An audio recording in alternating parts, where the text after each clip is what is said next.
Hello to my District 148 students. It's Mrs. Nelson. I have a wonderful story again for you. I have Where the Wild Things Are. So let's go ahead and look at our book. Where the Wild Things Are, story and pictures by Maurice Sendak. He wrote not only the words to this fiction book, but he also drew all the pictures. And if you look here, this is an award.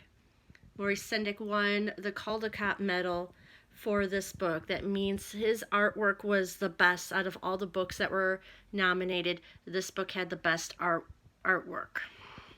That's the Caldecott Award. Okay, so here we go. Where the Wild Things Are.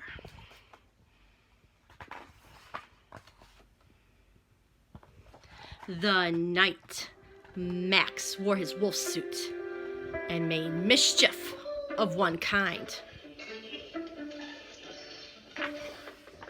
and another.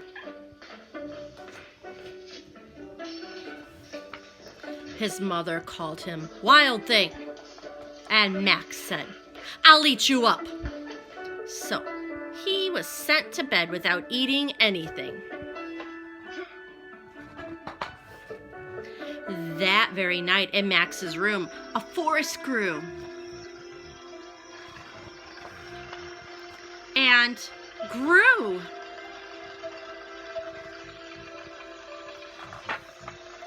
And grew until his ceiling hung with vines, and the walls became the world all around.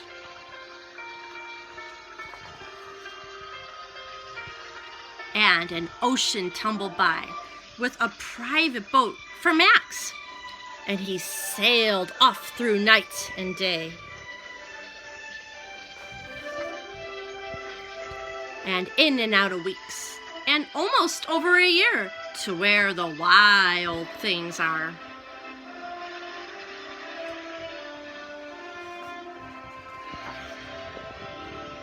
And when he came to the place where the wild things are, they roared their terrible roars. They gnashed their terrible teeth. They rolled their terrible eyes, and they showed their terrible claws. Till Max said, "Be still!" And he tamed them with a magic trick of staring into their yellow eyes without blinking once. And they were frightened, and they called him the most wild thing of all.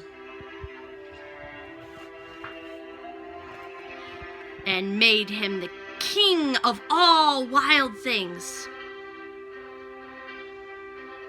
"And now," cried Max, "let the wild rumpus start."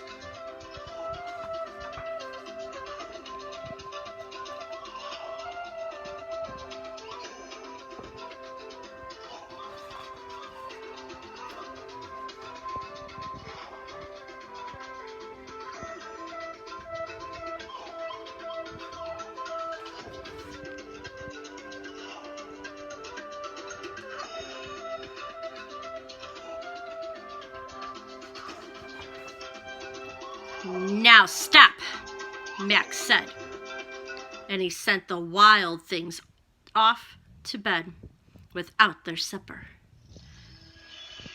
And Max, the king of all wild things, was lonely, and he wanted to be where someone loved him best of all. Then, from far away across the world, he smelled good things to eat. So he gave up being king of where the wild things are. But the wild things cried, "Oh, please don't go. We'll eat you up. We love you so." And Max said, "No." The wild things roared their terrible roars and gnashed their terrible teeth and rolled their terrible eyes and showed their terrible claws. But Max stepped into his private boat and waved goodbye.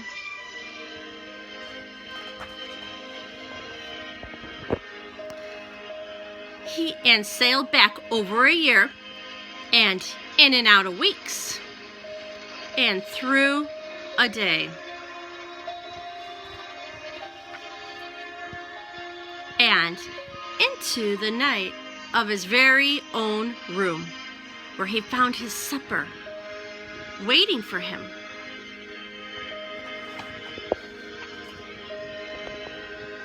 And it was still hot.